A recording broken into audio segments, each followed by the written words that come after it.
which is a direct violation of Article 1, Section 9, Clause 8 of the Constitution.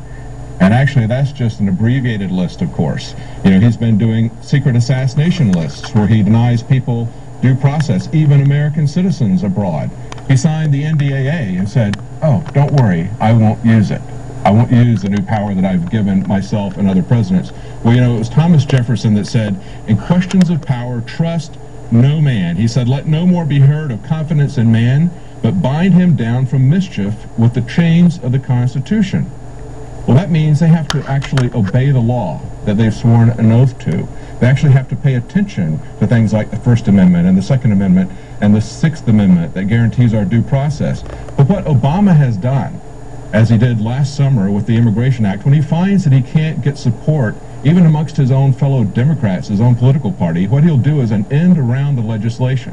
What he'll do is just sign something into law, as he did the Immigration Act. And now we see Homeland Security, as we showed last week, licenses in North Carolina are saying legal presence for illegal immigrants on their driver's licenses being issued by the state of North Carolina, and that is done under the direction of the Department of Homeland Security, which is implementing Obama's dictatorial orders.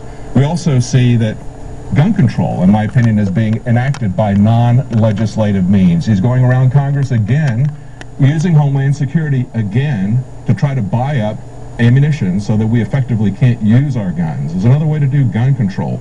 Well, if you want to see what government looks like when it's out of control, if you want to see, think of any dystopian movie that you've seen, 1984, Brazil, even Clockwork Orange, something like that. Take a look at this clip.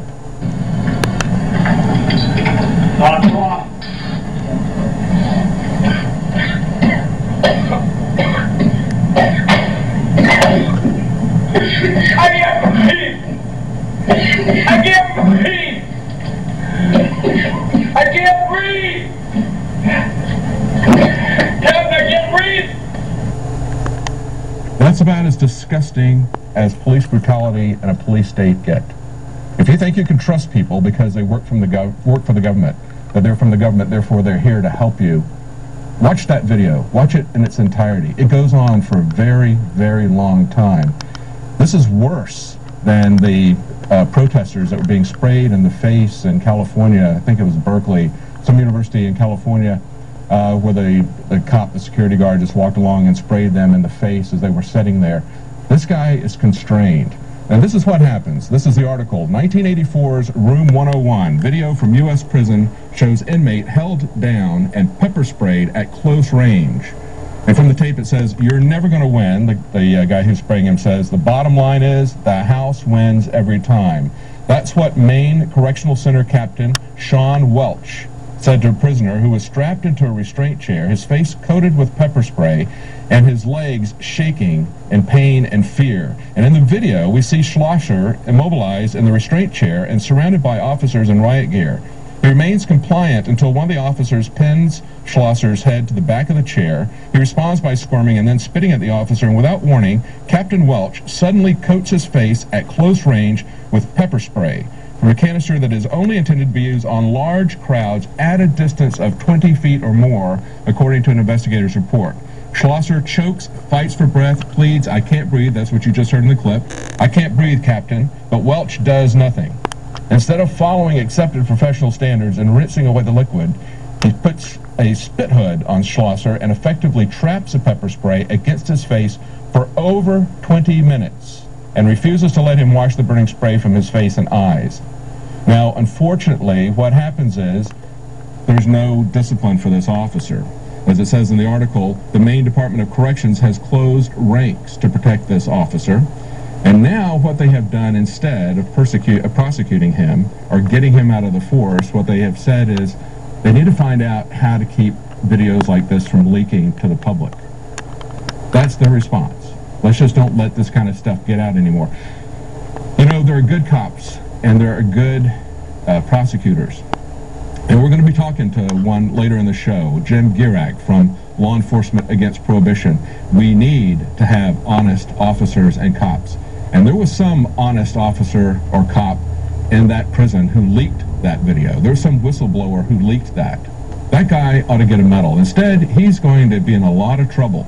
He may not just get fired. Those are the kind of guys that might kill him. They might beat him up. They might arrange for him to have an accident. That's the kind of guys those are. And, you know, just because you put on a uniform, that doesn't make you morally superior to other people. If you're a bad guy and you put on a uniform, you just get worse. So we need to have some good officers who are going to stand up, like the whistleblower who released that. So when we see things like this, we have to ask ourselves, are we falling into the same kind of tyranny that we've seen over and over again throughout history? Well, Alex Jones takes a deeper look at this very question. I want you to listen to me very, very carefully, because we are all in grave danger. A dire warning for every man, woman, and child, not just in the U.S., but worldwide. I have studied the 20th century, and I've studied tyrannies that came before it. And the exact pattern followed in Nazi Germany, Soviet Russia, Communist China, the list goes on and on. The exact pattern that was followed in those nations is now being established here. Do you think in Nazi Germany, in the first 6-7 years of the Nazis, that it was in the news that oppressive bad things were happening or that people were disappearing? No. Do you think from the time that Lenin was in power and decades later Joseph Stalin, do you think it was in the Russian news that the government was being oppressive and sending people to gulags and taking their children for minor offenses? No. The state-controlled and state-run media was promoting it as a good thing. Now, we've talked a lot about how millions of veterans are getting letters saying you have to turn your firearms in. No judge, no jury, no psychological evaluation, no nothing. Turn your guns in. Others are being raided without warrants. Their guns are being confiscated. They're being put in psychiatric facilities and are being billed for it, and then being told you won't be released unless you sign papers agreeing that you're mentally ill. I've interviewed them. You've seen it in your local news. It is a purge that's happening. The hospital, my primary care physician called to have a wellness check placed on me, and the local police perform a wellness check. Well, the local police came up, and there was nothing wrong with me. I had no, there was no anxiety. I wasn't combative. I basically, but I wasn't with anybody, so I had no witnesses, and they didn't have a warrant, and they, through intimidation, forcefully commandeered my vehicle and entered my home, searched and seized my weapons, and then, carted me away in an ambulance to psychiatric evaluation, which I was held for 72 hours.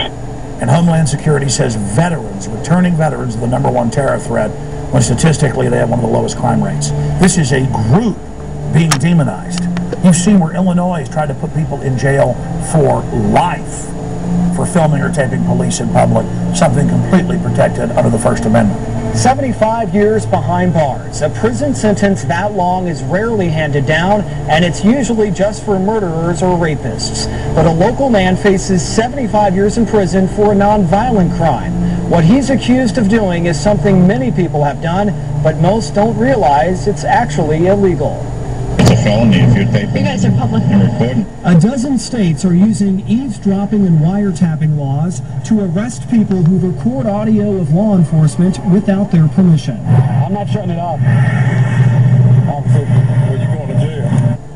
And now, ladies and gentlemen, there's a new case where a family reportedly went to a anti-government rally, and so the police raided them over it and found marijuana. And so, because they allegedly had marijuana with their children were taken by the government. Now, the family got their children back at gunpoint, allegedly, and have fled. And the CNN headline doesn't even say it's the parents. They just say that anti-government people have taken children from a home, and there's a Amber Alert. These signs are up right now. An Amber Alert has been issued by the Florida Department of Law Enforcement. Police believe Chase and Cole Haken are with their parents, Joshua and Sharon Haken, who police are calling armed and dangerous. Then they talked to the neighbors in the local newspaper there in Florida, and they said they were such a nice family, such sweet people. We don't know what happened to them. Well, they have the normal mammal instinct to protect their children. The boys were taken from their grandmother's house in Lake Magdalene, that is in Hillsborough County. According to investigators, the couple lost custody of the two boys after an anti-government rally in Louisiana. Right now, this family is, quote, on the run, but there's another chapter to all of this. They are waiting for a judge to sign off on a search warrant before going inside. Once they do, and hopefully soon, they're going to be finding some clues, they hope, about where Haken and, more importantly, his children, where they might be. The local newscasts go and show an InfoWars.com bumper sticker when they talk about anti-government to try to associate people that realize we have an occupational government with collaborators running it, of foreign banks that have taken over.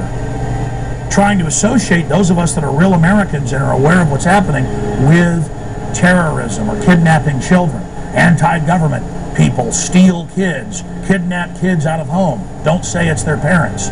By the way, these parents are both engineers with no criminal records in an upper middle class area. Police across the state searching for two young boys. Officials issued an Amber Alert yesterday. They believe the children were kidnapped by their own father. The police were targeting people that went to a Tea Party rally, this is all on record, and supposedly found them with marijuana. Ladies and gentlemen, they're going to take your children.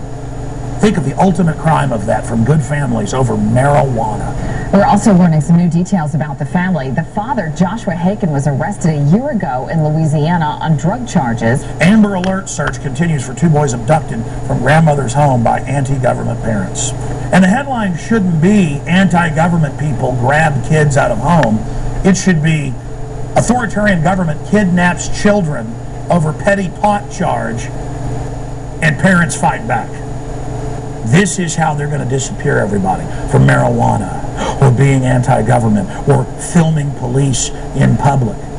This is how tyrannies work. In the first phases, they just start arresting people and throwing the book at them because they love liberty. Later, then, they start arresting people en masse. But only after they have their national ID cards and their cashless society. And that's what's now going into place. Homeland Security is the foreign army. It is the fifth branch of the U.S. military under foreign globalist control, openly saying veterans, conservatives, libertarians, gun owners, Tea Party people in the feders are terrorists. Well, you know what? We're not terrorists. The globalists are the ones funding Al-Qaeda worldwide in Libya and Syria. They're the ones using Al-Qaeda to menace us, to then set up a police state and take our rights. And they're now claiming, don't worry about Al-Qaeda, worry about the American people. You're seeing an authoritarian criminal takeover. They're going to push us and push us and push us until we stand up against them, and then they're going to call us terrorists. And then they're going to blow up federal buildings and say, we did it, to try to get the general public in a cowardly fashion to go along with it. And I want to tell the cowardly public something. Giving into this tyranny ensures they're going to take all your private pension funds, your public pension funds, and your bank accounts. That's now all being announced. And so go ahead and serve it. You're going to bring in our destruction. Your cowardice, your sheep-like behavior invited every wolf on the planet to come here to feed on the joke that America's turned into. I want America to pull up, to stop trusting government, and to get in the face of these bureaucrats, and to take action against them politically before it turns into a physical shooting war. And if you don't like that, you're not an American, because that's what this country was founded on. Now back to InfoWars Nightly News.